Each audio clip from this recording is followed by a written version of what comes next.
I don't know what can be done about this, and I thank the council for bringing it up in terms of the local authority over federal authority.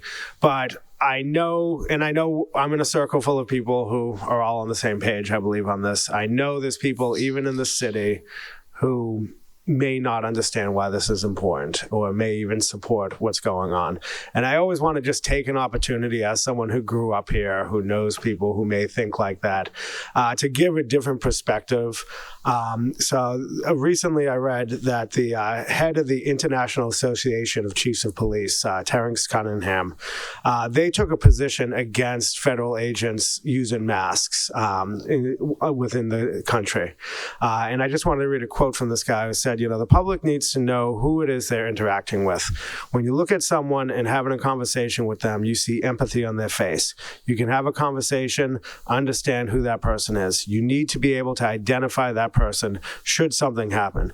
We believe strongly that the face coverings are inappropriate in most cases in policing in a democratic society in 2025. So this is the head, a retired police officer, police chief, representing a national organization, international organization, condemning the use of masks this way.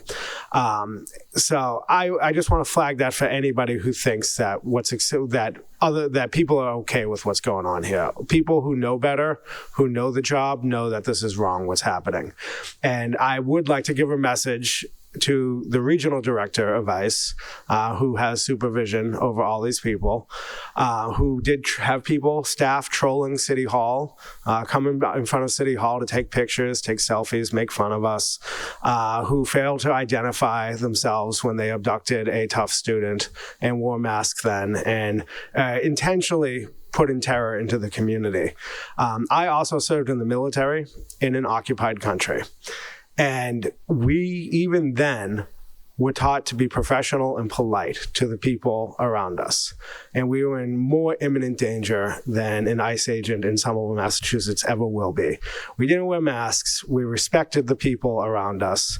And I know what my commanding officer would do if I acted like this, if I took a selfie in front of a mosque and decided to embarrass people, or if I did anything like this, if I failed to identify myself, if I acted in any inappropriate way, I would get a court-martial. And to know that this is being allowed and encouraged from the highest levels of government is very disheartening. This is not an occupied country. You're not trolls. You're representative of our government. And you should conduct yourself that way when you're in any city in America.